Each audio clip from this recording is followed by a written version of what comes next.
Ladies and gentlemen, podcasting since 2005. You're listening to Gamertag Radio with your hosts, podcaster Hall of Famer Danny Pena, the always opinionated Paris Lilly, and from outside of the norm, Peter Toledo. This is Gamertag Radio.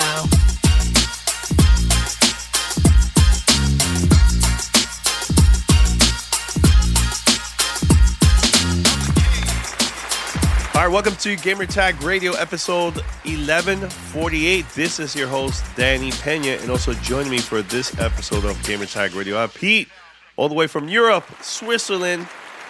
What's up? What's going on, Pete? Nothing much, man. Nothing much, dude. It's been a very, very interesting week in video games, I must say. Oh my God! Very, for like very for the summer, sometimes it's like Yeah. kind of dry, quiet.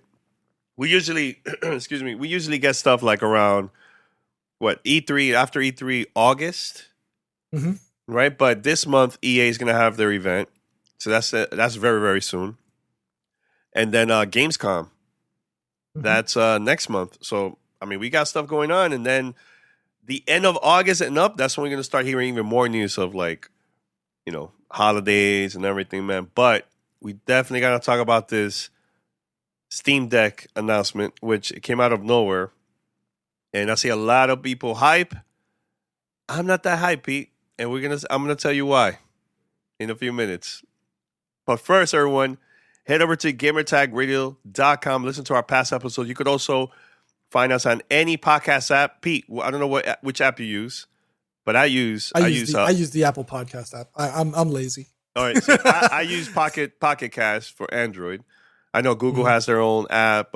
You also can listen to us on Spotify. We're everywhere. Every podcast app you can think of. Just search for Gamertag Radio and make sure to subscribe, post a review, and also share our content to your friends or family or whoever or a stranger. That will help us out too. All right, so if you would like to be part of our fan mail discussion, here's how you could contact us. Send us your feedback or questions. Give us a call at 786-273-7GTR. Email us at fanmail@gamertagradio.com or leave a message on speakpipe.com/gamertagradio.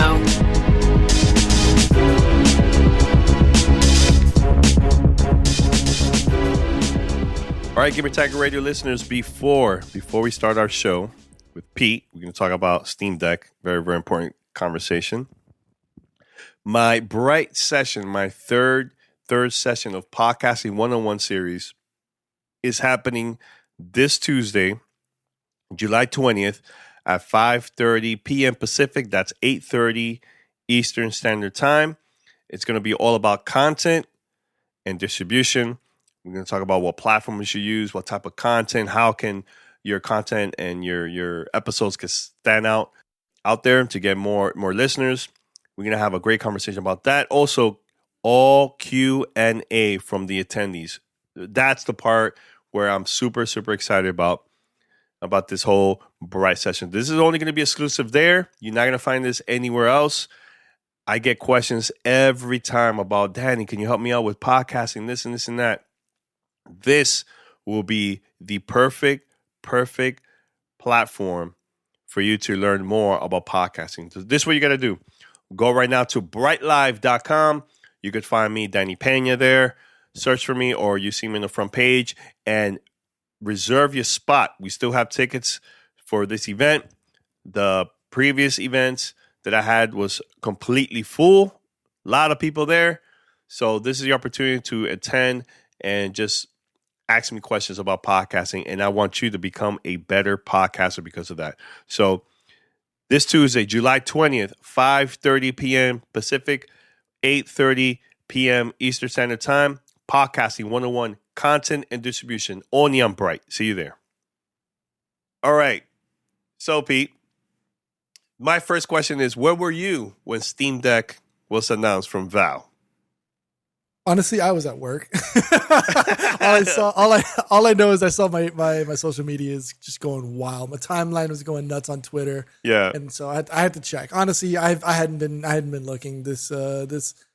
I'm in the stretch run now as a dad, right? So I've got work stuff going on. I'm hopefully preparing my daughter for the next 4 years of life as she leaves for college. So I honestly, I did not know what was going on until my social media blew up. And then I tried and I couldn't log in. I couldn't get anything. I couldn't, I saw the announcement. I went through the developer notes and I was like, shit, this sounds like something like I might want to check out.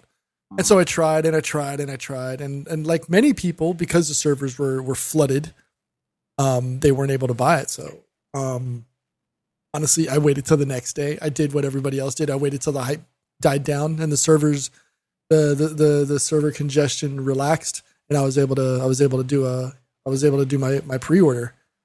I know you and I probably have the same feelings about maybe this. Yeah. I just went ahead and pre-ordered it simply out of the convenience of being able to take it. Because of my job, I do have to travel a lot. And instead of having to lug around a 15-pound laptop that's able to play games in decent quality or high quality, I figured this might be something that I could get away with. Maybe do something like play Hades or Slay the Spire, things like that. Things that wouldn't be a full-on like AAA experience. I don't know how this system is going to work. So we'll just run down the stats or the specs for folks if you don't know what we're talking about. So the Steam Deck is a handheld portable. It's going to be running the AMD Zen 2 RDNA 2 architecture. So we're looking at RDNA 2 APU. So it's an all-in-one monolithic type chassis solution. It's going to be, if we're going to go deep into the weeds here on PC talk, Danny. So please bear with me. It's all good. It's all good. I'm learning. Maybe grab a beer or something like that. Sit back, open up a bag of chips or something. Coffee. It's already over here. Okay, that's true. I forgot. It's 6:30. I have a glass of scotch and a water here. 9:30 over here. 9:30 over here. What time is it over there? What time? 6:37. Yeah. Okay. All right. There you go. So yeah. All right. So if we take it at its base core, the technology or the architecture is very, very similar to an AMD Ryzen 5 3600, which came out in July 2019, right? And so it also has the same GPU functionality as the Ryzen 5 4600 APU, which came out in January of 2020. And so also to note, there's like a laptop variant called the Ryzen 9 4900H that came out in March of 2020. So take that and put it to the side when you're looking at a brand new piece of hardware that's scheduled to come out December of 21.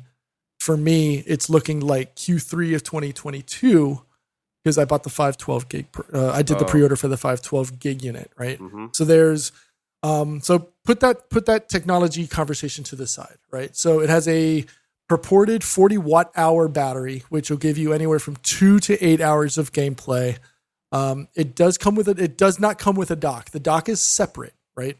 It gives you DisplayPort 1.4, HDMI 2.0, which will give you 8K resolution at 60 hertz and 4K resolution at 120 hertz. It has a network jack and then a handful of USB 2.0 and 3.1 jacks for connectivity. It runs a custom Linux OS.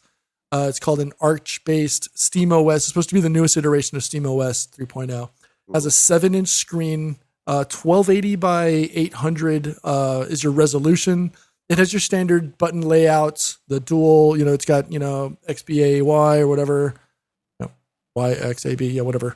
It's got your, the thumbstick on the left. You've got triggers and buttons and shoulders on the thing, and you've got a little customizable button layouts underneath the pad for like your ring and your pinky fingers. So it's supposed to come out in December of 21, like I mentioned earlier. There's 3 variants, or for those in EU, 3 variants, because they use their fingers differently here. So there's a 64 gig eMMC solution, which is a built-in 64 gig hard drive. It's going to be $400 with a carrying case. There's a 256 gig NVMe SSD solution for $529. It comes with a carrying case. It's supposed to be a little bit faster Gen 3 storage. I think it's on 2 or 3 PCI lanes, and then an exclusive Steam Community Profile bundle that comes with it. And then the one that I got was the 512 gig NVMe SSD solution, which is PCI Gen 3 across 4 slots for $649.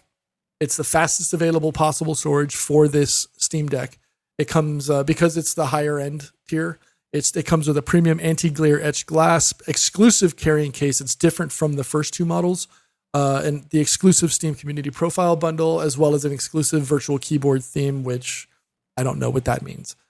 That being said, right?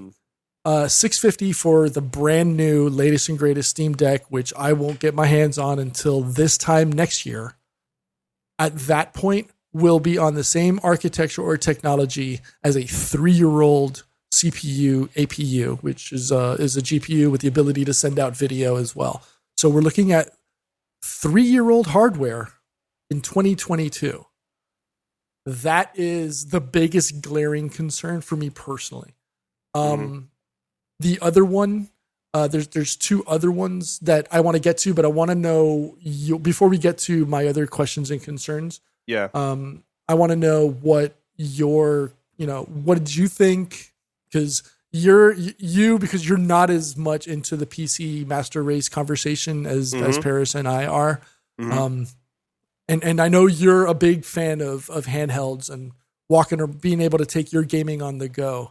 What is your opinion on this? What are your thoughts? So first of all, like this is my initial reaction. Like I'm like, oh man, this is pretty cool. I could try this out. And one conversation I was having this with Rihanna is this would be an easier way if you are like for streamers. Like say you don't have a really powerful console. I'm not console. You don't have a really powerful PC. You could use this handheld, put into the dock, connect that to your computer, and you could just also stream it through there too. Like there's different ways to stream from that, right? So, I mean, there's a lot of positive things here, but here's the thing that I'm a little bit worried, and this is where I paused and said, you know what, I'm just gonna wait and see, and based on the reviews, I'll make my decision. I might buy it, right? So, I had not anymore, but I had the Steam machine and also the Steam controller. I had a lot of fun with it. I discovered a lot of indie games because of it. Some of those games are now just released a couple years ago on other platforms. So I had a great time. It wasn't perfect, right? My console only lasted maybe a year or less, the Steam machine, but this one was from Alienware. So I tried to get some support from them and everything, right? And I noticed that Steam, Valve, where is that crazy sound? Give me 1 second. I hear some crazy sound outside. I don't know what's going on. Sorry, guys. Steam, Valve usually will support their stuff for a long time, right? But for some reason, these products, they cut it off right away. There was no crazy support, right? That's number one. Number two, this is their first handheld. So I get that everybody's excited. I know plenty of people that pre-order it. That's fine. I'm not saying that you guys are wrong or anything. But for me, I'm just going to wait, Pete, and just see the reviews. Look, Rihanna just also pre-ordered hers yesterday. You pre-ordered. My brother also, I know Paris, a bunch of people that I know pre-ordered it, right? So I'm just going to wait. I'm a huge fan of handheld. I think this is a great option for people not only to play AAA games, but also especially indie games, because right now I feel like the Nintendo Switch right now is the number one platform that's been getting the most support when it comes to indie games. Second place, I'll put Xbox, based on the conversation I've seen from just people and devs, but this is pretty cool. Now, the question I have for you, Pete, and this is for everybody that's listening or watching this, do you think, and this, I'm going to go with the lowest number, do you think this is going to sell more or less than the Wii U, which was a disaster for Nintendo? But do you think it's going to sell more or less than the Wii U, in your opinion? And let's keep it real. I'm not no fanboy. I don't know. I'm keeping it real. I don't know. And the reason I say I don't know is because it's a known fact that consoles sell more than PC, just because it's a higher dollar figure to get into, right? You can't just get in with a $200 to $500 device. The cheapest pre-built PC is going to run you anywhere from about $800, right? Not to mention your monitor, keyboard, mouse, and then maybe a Windows license, and then your gaming, etc. Right? So yeah, I don't know if it'll sell more. I know that I wanted to watch it before we started recording, but I didn't get a chance to. But I think there's already an announcement, or there was like what are the purported sales figures for this already? I think interesting. So. Wow. Okay.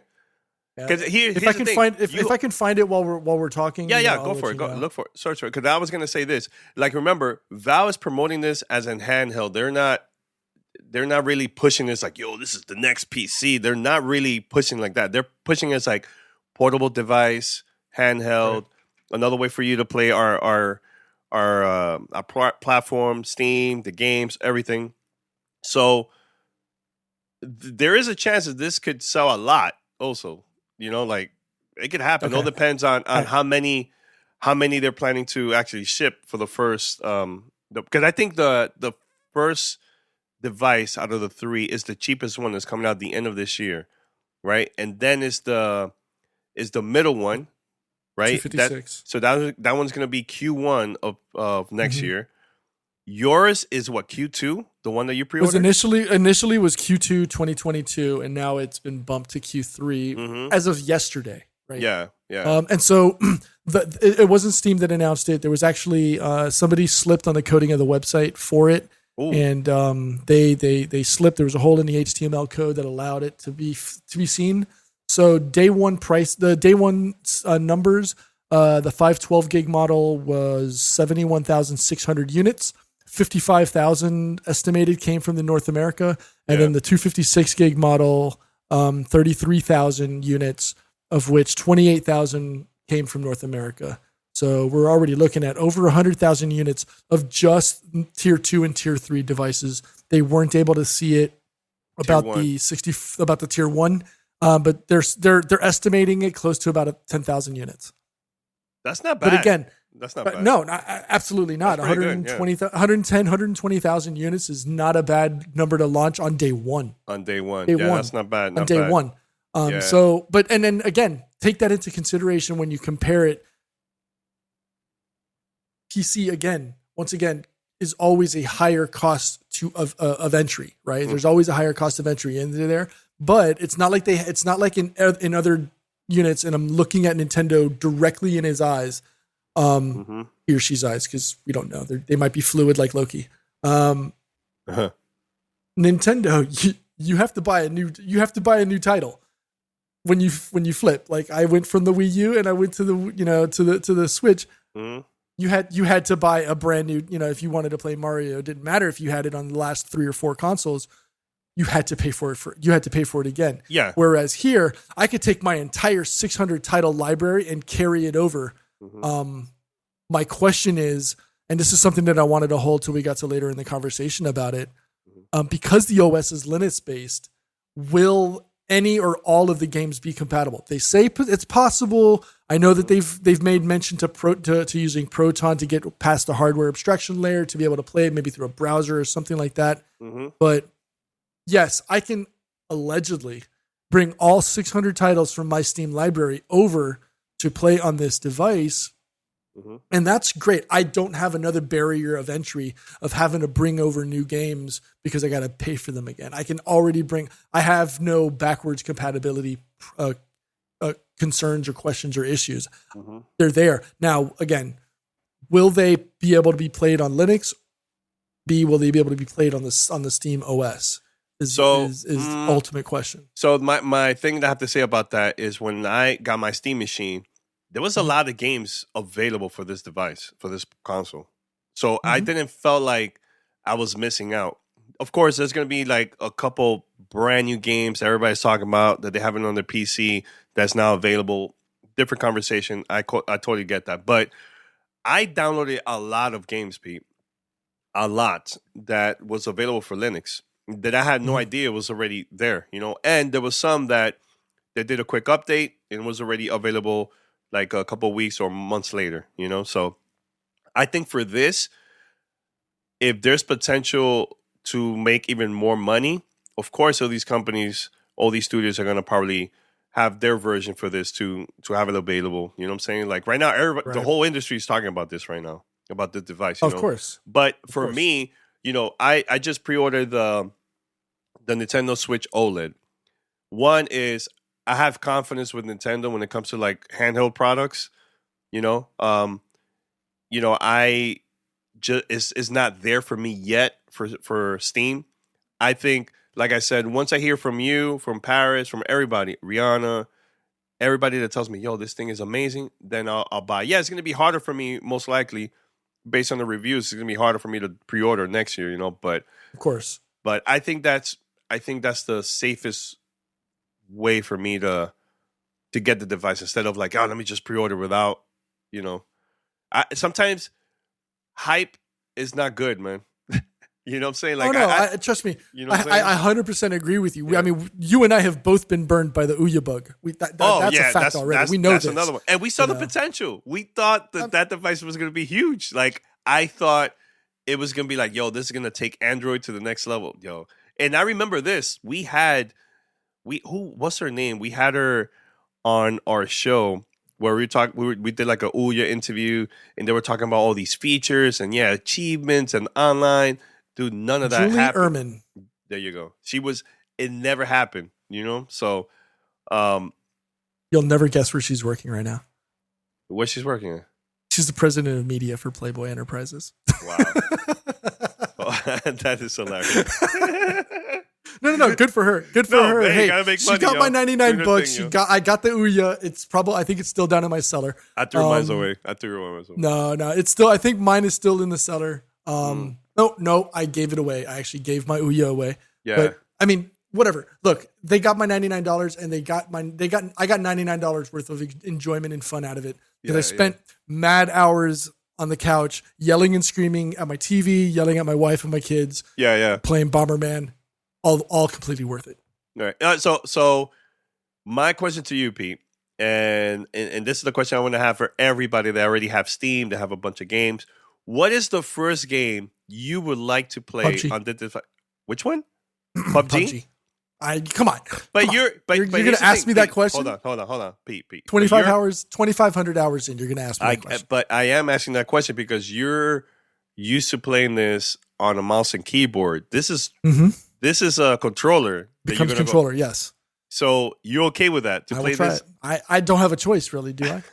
You don't?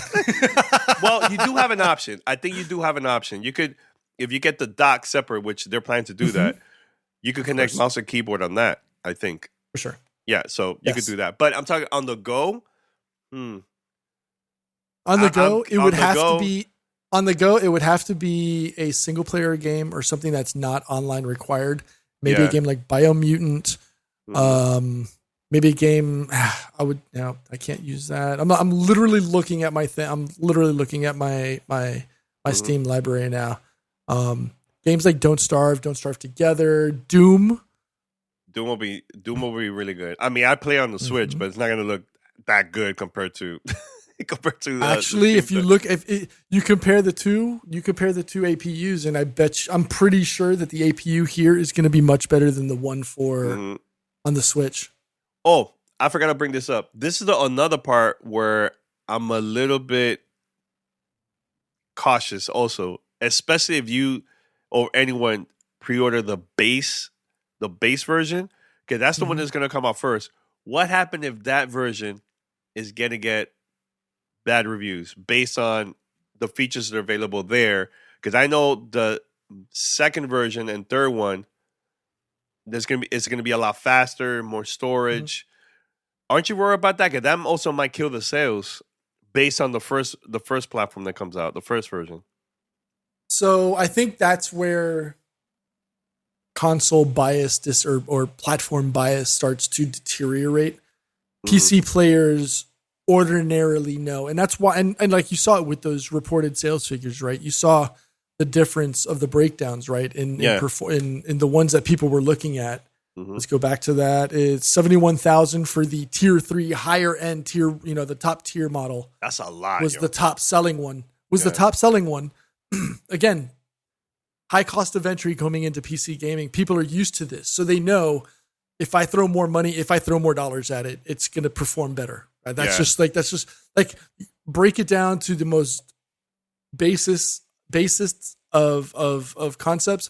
Mm-hmm. You throw money and hardware at it, it's supposed to work better. So let me throw more money at this one. Mm-hmm. It's supposed to work better, right? I already know because I've already spoken to some people. If I'm going to be playing PUBG, I got to play on super low settings. But then, as long as I got a keyboard and mouse, I should be fine. I'll output it to a TV or something like that. I'll figure it out. Mm-hmm.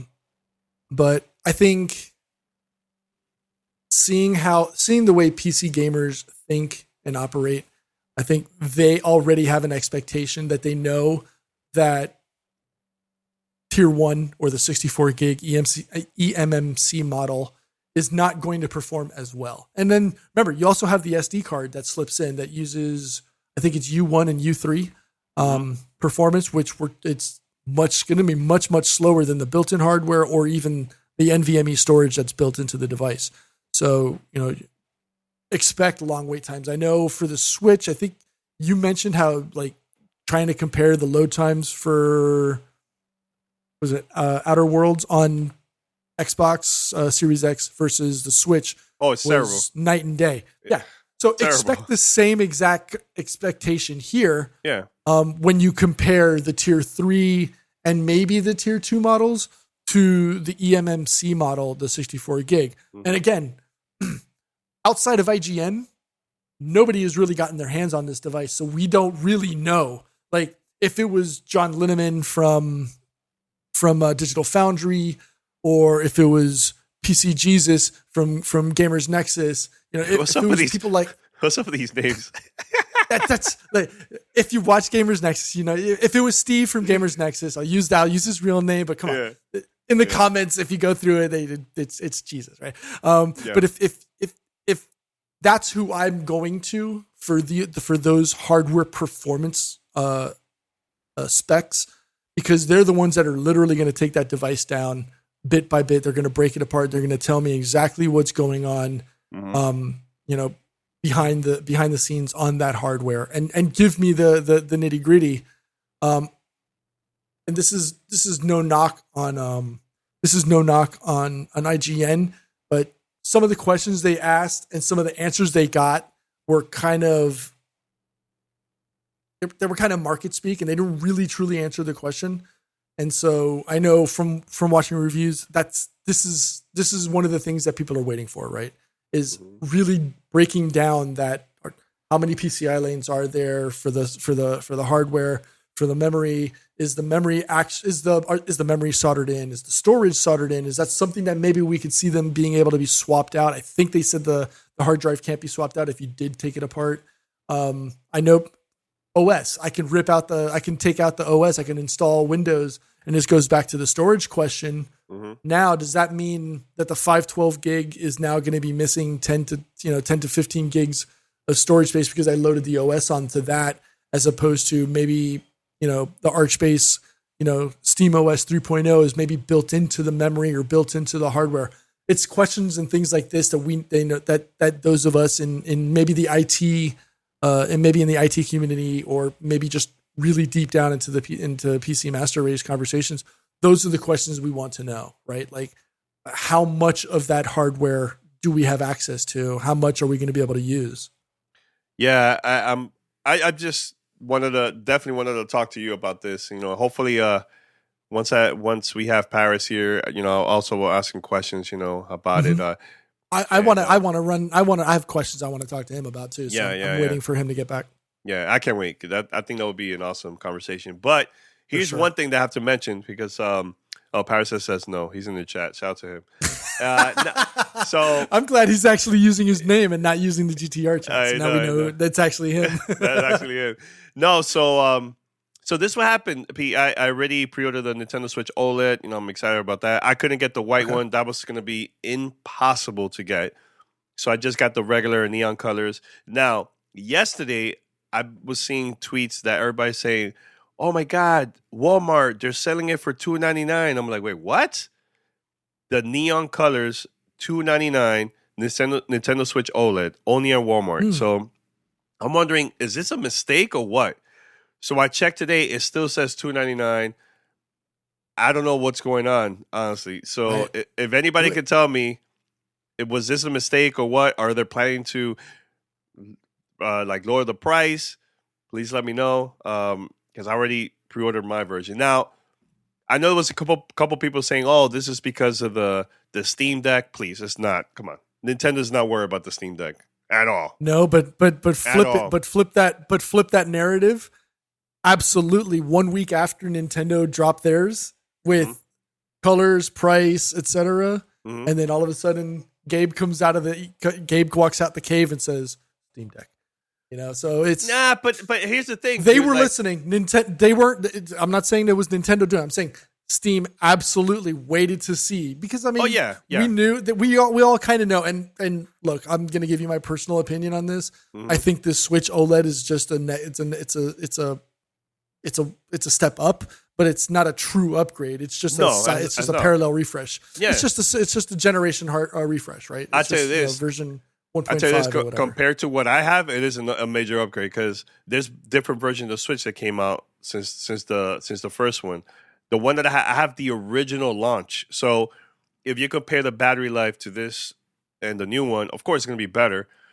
If you have the Nintendo Switch that has a better battery life that came out a couple of years later, then there's no need for you to upgrade unless you want that screen. You know what I'm saying? Right.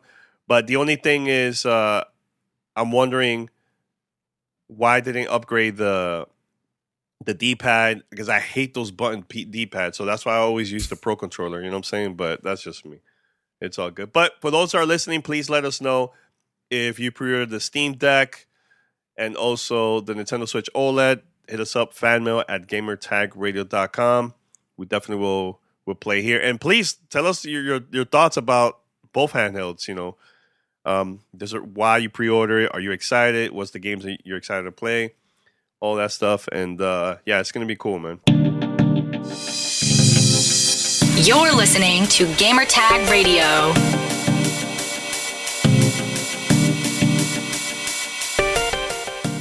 All right, let's talk about our sponsor, Oregon State University Ecampus. Being a gamer isn't all about getting to the next level. It's also about enjoying the journey along the way. And Oregon State University Ecampus wants to help you do both.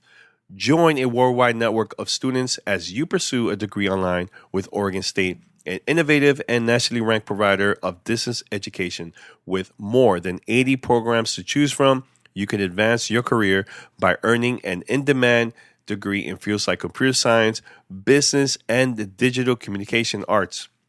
So, GTR listeners, I mentioned this multiple times on the show, and you right now could go to our description of this episode, and there's more information about Oregon State, where you could click it, check it out, see all the 80 programs there, especially if you're into like podcasting, YouTube, doing just digital online content. I've been doing this for a very long time. And like I said on Gamertag Radio, I wish we had something like this back in the days, but this is your opportunity right now to check this out and also get some classes from Oregon State. Just like Josh Griff, he is a photographer. He is also working towards his Oregon State Business Administration degree online and using what he learns to help run his business. Oregon State Ecampus is also ranked number 4 in the nation for online education by U.S. News and World Report. All online programs and classes are developed by the same world-class faculty who teach on campus at OSU. So all you have to do right now, go to ecampus.oregonstate.edu/GTR to find that program that fits you best. That's ecampus.oregonstate.edu//GTR. This is Gamertag Radio. Voicemail at 786-2737-GTR. we were talking about EA Play that's going to happen later this month. And are you surprised that there's not going to be no Star Wars games for this EA Play? They're planning to. If they're not going to be doing that, if they're not announcing, what else are they going to announce? Yeah, I mean, they're going to show Battlefield, of course. Of course, the rumor about Dead Space. But we've already seen a lot of that, though. So yeah, usually here's the thing that people also don't understand. Like usually EA Play, they don't have a lot of games announcements. Like remember from back in the days when they used to be at E3, that's when they were like nonstop announcing. And then I noticed the decline of the announcements years later. I was like, oh, this is not good, man. Remember the donut press conference? We were there. You remember they had donuts everywhere. That's when we were like, what happened to EA? Everything was just like concept ideas, and they were showing like a lot of drawings and a lot of interviews with developers about stuff that they're planning to do.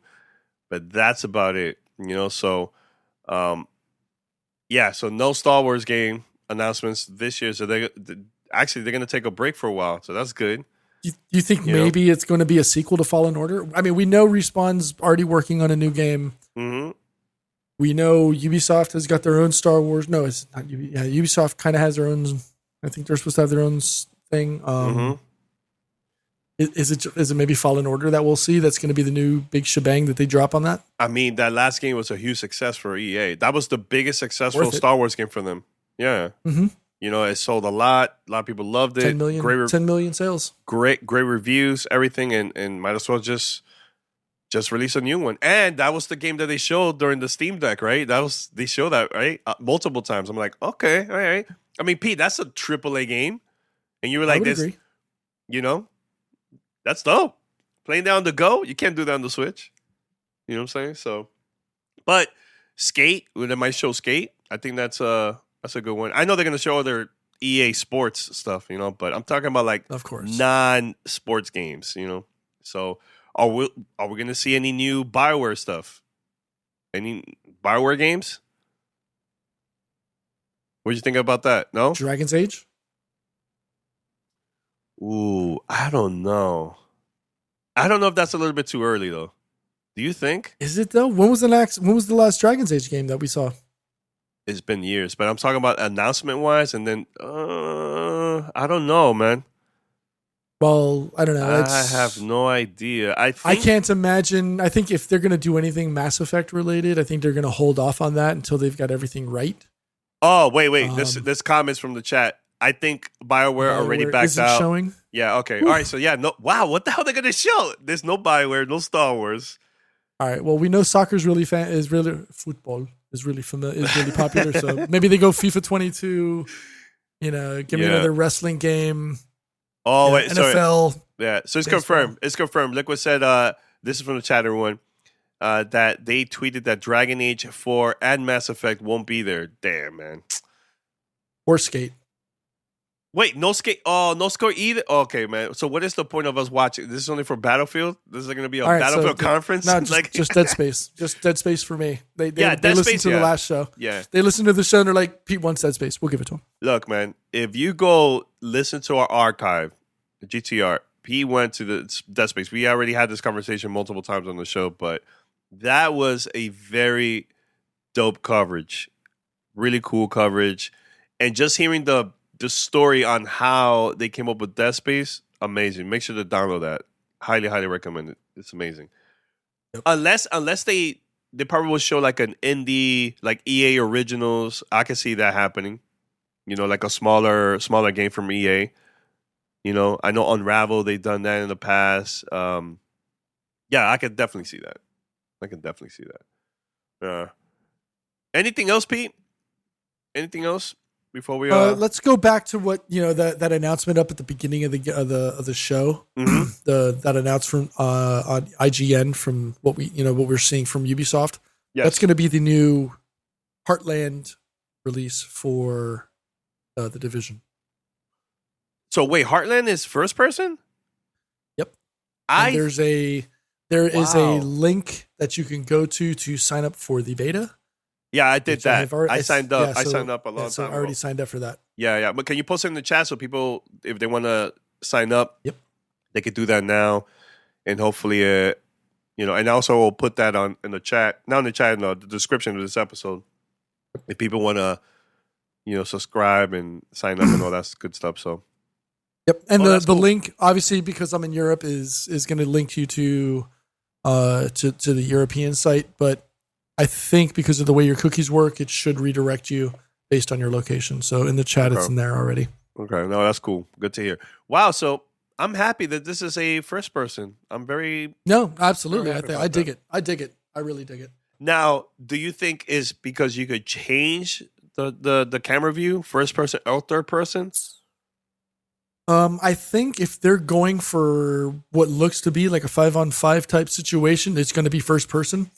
Rainbow Six is first person. There's no third person view on that. Yeah. Mm-hmm. Especially if you're looking for a competitive type thing, which all intents and purposes is missing from Ubisoft. You've got Riot with Valorant. You've got obviously Crafton with Blue with PUBG, Call of Duty first person. Why not? I mean, Rainbow Six is first person. Rainbow Six is first person. Yeah, and the extraction game, the new one too, is first person. Yeah, and we've seen the success of Rainbow Six International. Obviously, that's a huge event for esports. It's why not? And for them to be able to throw in a second title into that esports arena, knowing how popular esports has become over the last few years, how it's exploded. Mm-hmm. Hey, the more things you can put in, the better, right? So yeah, we'll see. But yeah, everybody sign up. I'm very curious to see when they're planning to release this. I think it makes sense to just release it maybe pre-Gamescom. We can sign up, try it out. Now, is it like officially going to come out once everybody gets access to this? Because this is a free-to-play game. Do you think that's even possible too? I would assume so. Why not? Yeah, just release it and that's it. You don't have to wait to like a certain day to actually download it. So the first group will play it, then later more people, and then available for everyone. They could do it like that too. I'm trying to remember. Is Valorant's free, right? Yeah, Valorant's free. Remind me if I'm wrong. It is free. So how would that make that any different other than, obviously gameplay, characters, mechanics, etc. It's a free to play. Yeah. 5-on-5, 5-on-5 first person shooter. Mm-hmm. And you know what? I mean, that seems to be the trend. You know what, Pete? This could be also the most successful free to play game for them, because Hyperscape was terrible. It came out a year ago. It looked cool. Unfortunately, it just didn't succeed. I think the space might be cluttered. Not to say that it can't use an infusion of new blood, but I do think that it is something that the space can utilize a new title, given that it performs well and it plays right. Yeah. First person shooter fans are very, very picky, and they will let you know. And you only have one chance to make a good first impression, right? Yeah. And so, like, we've seen that with other titles. We saw that, especially in the battle royale space, but just the first person shooters. Obviously the market is flooded, and only maybe 10-15% of the titles that come out actually succeed. So I off of this initial 30-second teaser that IGN threw up, it looks promising. We'll see more as time progresses. Well, Pete, before we head out, I want to talk to you about the new products that came out that was announced from Elgato. Were you surprised about any? Or are there any of those products that got your attention? Because I know we already had this conversation with Paris. The last episode we had Miguel on, and we had a great conversation about all the announcements and everything. But I just want to hear also from you, from your point of view. Right. No, I mean, I really want to see the face cam. I think the face cam really has a lot of toys and features that creators can work with. The studio configurator, I think, is a huge thing. And that's not something that you have to go out and buy, right? It's obviously free, but it's 2020, 2021, people are looking at how to configure their game spaces, and the configurator is a super cool tool that lets you build out your room, your your man or your woman cave, your personal space to figure out how you want to set it up and what's the best tools to use. So that's really cool. I don't know if the Steam Deck that they have Stream Deck. Stream Deck. Don't get confused. I know we do. We spent like 45 minutes. We spent like 40 minutes on the Stream Deck, so that's just going to come out. But the Steam Deck, I don't see a lot of changes on that, so I don't know. I think it's just like a generational refresh where it just gives you, like a built-in stand for it, whereas opposed to the first gen, it had like the stand wasn't as robust or as secure. I'm gonna see if I could change my camera real quick. Look, the face cam looks amazing. Yeah, face cam looks legit. Right. I want to check out. I'd love to check out the Wave XLR. Obviously, I want to check out the Wave Arm. Shout out to. Hey, there you go. Yeah. It's not that bad. No, I mean, look, I have to set it up and make it the colors more darker. But yeah, like look. Right. It's not bad, yo. It's not bad at all. I've got the Rode, PSA 1 boom mic. So I want to check out the Wave Arm, which is like their mic for, their boom mic. There's two, apparently. There's one that works similar to like this, and there's another one that's supposed to be designed to come up under your monitor, which I've always wanted to do, but I had to place my boom arm so far away that it always knocked my monitors up. So the fact that they have two different types is really, really cool. I have a Go XLR, so I don't think that the Wave XLR makes sense for me. Yeah. But the fact that they have like all these new tools that are built, purpose built for creators like us, whether we're in the podcast space, whether we're in the YouTube space or the Twitch space or Facebook gaming space, it's fantastic. I love the amount of tools that they're going out and giving to us creators. Yeah, and honestly, not everybody has the budget to buy all these expensive equipment. You could just buy a face cam, get the Wave mic, and if you want, either go to that one or the Wave XLR. There's so many different options that you have, and you could just do your whole setup, all Gauda products, and that's in, you're good. You could do that. You know what I'm saying? So, but I like that. Especially when you're looking at like the Wave XLR, the price for something like that, when you compare it to something like a Go XLR, or if you want to go really deep and you're maybe looking at like a Behringer or some other kind of USB XLR mix board, the 2x2 or 4x4 or maybe even a 6x6, depending on what you're trying to do. The complexity, the cost of entry for things like that is exorbitant. Like, look, I'm not going to lie. I paid what was like $499, I think, for the Go XLR. Oh, that's the first gen. The Go XLR Mini is, I think, it's like $299. It gets rid of all of the rest of the the bells and whistles, the sampler, the voice modulators and things like that, because they're not really needed, right? All you really need are your 2 to 4 channels for your mic, your Discord chats, or whatever you're going to use, and then 2 other options, system or web or whatever. The cost to buy one of those, when you compare it to something, it's 100. All right, so obviously I'm in here in Europe.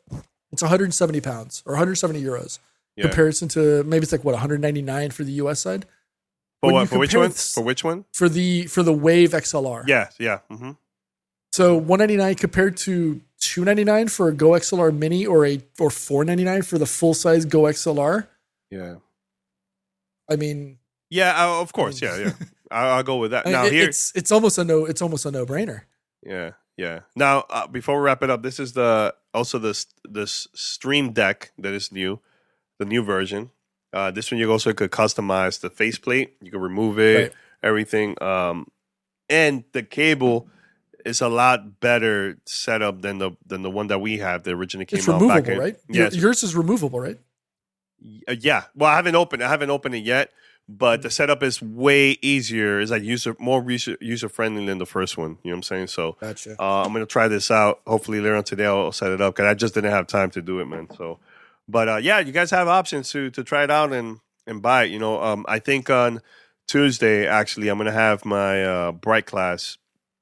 This is gonna be my 3rd session, so we're gonna be talking about like products, what to use and everything and stuff. So I'm definitely going to be talking about like mics and all that stuff, man. So make sure to get your tickets today. It's only a couple of days left. You know what I'm saying? So, all right, Pete. So we're going to wrap it up in a few seconds here. Anything else before we wrap it up, man? And then we'll go to the after show on Twitch. So, anything else? Yeah, I do want to talk about it. I've got the shirt on, obviously representing my Cuban family. I know we don't try to go really uber political on this channel, but I do have to, just use my platform responsibly. If you can, try and do something, whether it's amplifying voices, whether it's sharing on social media. It's gotten to the point now in 2021, you can't hide the falsities that are happening in the world.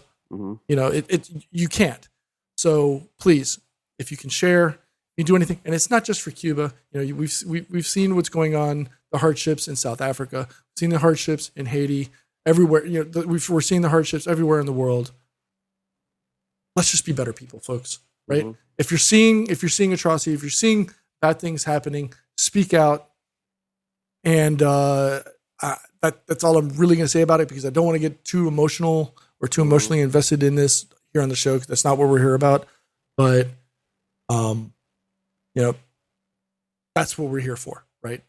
We need to amplify. We need to speak out about it. If you can do something about it, right? If you donate money to the causes, there's several folks. If you want to reach out to me separately on Twitter or on Instagram or whatever, you can reach out to me, or over on our Discord server if you want to talk about it. You want to reach out to me and talk to me, personally or privately. I'm okay with that. But please, let's just be better people, folks. Right? Whether you're in the political space, whether you're in business, whether you're in finance, it doesn't matter. We need to get better as a people. We need to amplify the voices of those that are speaking out against injustices, especially right now, because that's the big thing, right? We're seeing the injustices that's happening in Cuba. So please, whatever you guys can do to help, please. That's all we can ask for. All right. And also remember, hashtag SOS Cuba. If you want to find out more information on social media, let's spread the word. And, I'm going to say this in Spanish very quick.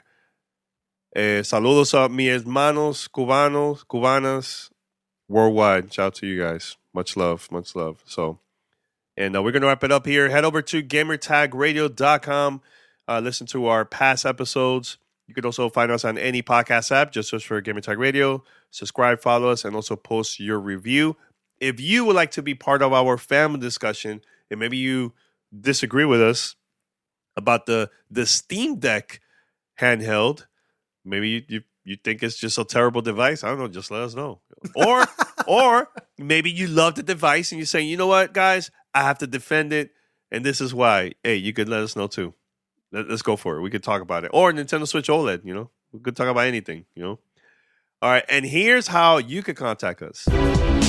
Send us your feedback or questions.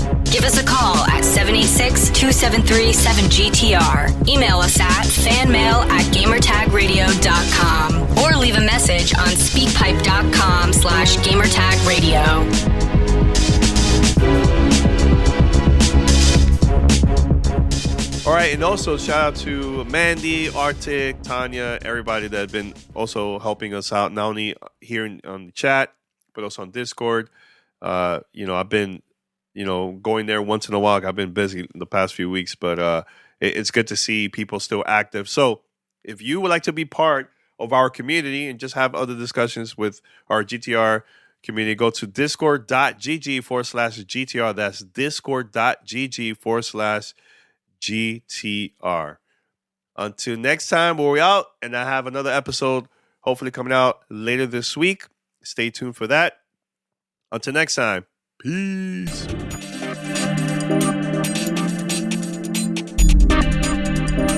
Thanks for listening to Gamertag Radio. Be sure to like us on Facebook and follow us on Twitter.